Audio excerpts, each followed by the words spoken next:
पड़ोसी भाभी के घर खाने के लिए आमंत्रण मिला। फिर तो उनके साथ मैंने इस तरह खाना खाया कि भाभी हो गई पानी पानी। दोस्तों, मेरा नाम कौशिक है और मैं 30 साल का हूँ। मेरी शादी को अभी 3 साल हुए हैं। जब मेरी शादी हुई तब मुझे काफ़ी सारी ख्वाहिशें थी कि मैं अपनी पत्नी के साथ मेरी सारी इच्छाएं पूरी करूँगा। लेकिन अब मेरी इच्छाएं ही नहीं रही है, क्योंकि मुझे उनके साथ आनंद नहीं आता है।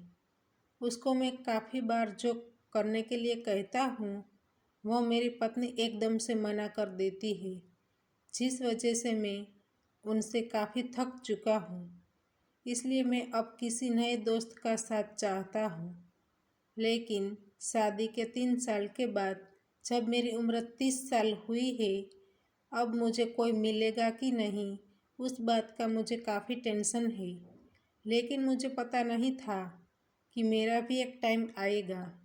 जब मेरी पत्नी मायके गई तब मेरे ऑफिस में भी छुट्टियां चल रही थी, जिस वजह से मैं घर पर ही रहता था। एक दिन मैं सुबह बाहर से दूध लेकर घर वापस आ रहा था।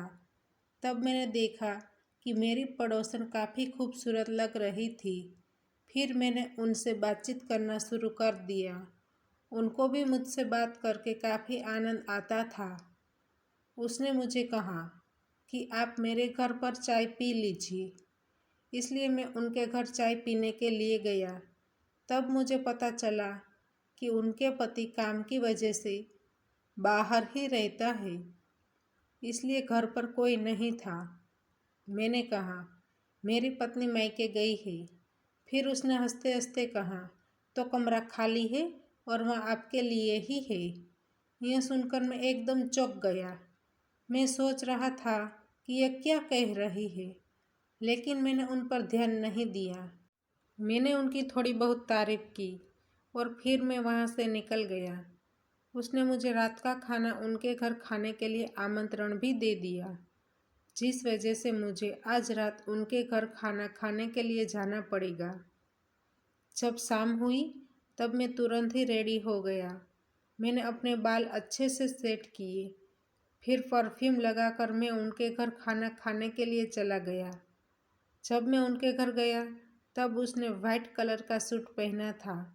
आज वह काफ़ी खूबसूरत लग रही थी। कोई भी सामान्य व्यक्ति उनको देखता तो उन पर फिदा हो जाता। मैंने उसको कहा, आज तो आप काफ़ी खूबसूरत लग रहे हो। उनके बदले में उसने मेरा धन्यवाद किया और कहा, आप भी कुछ कम नहीं लग रहे हो।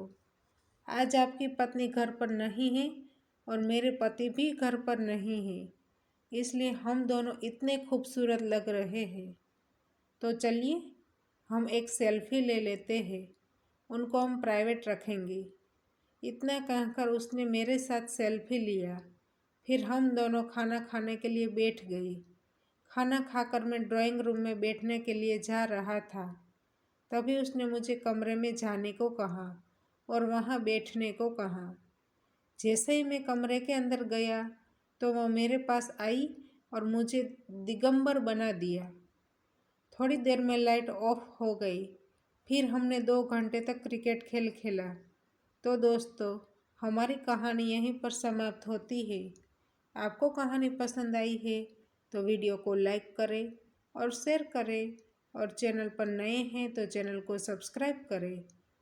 और हाँ, नोटिफिकेशन बेल को ज़रूर दबाइए ताकि आने वाली अगली अपडेट आपको सबसे पहले मिल सके। धन्यवाद।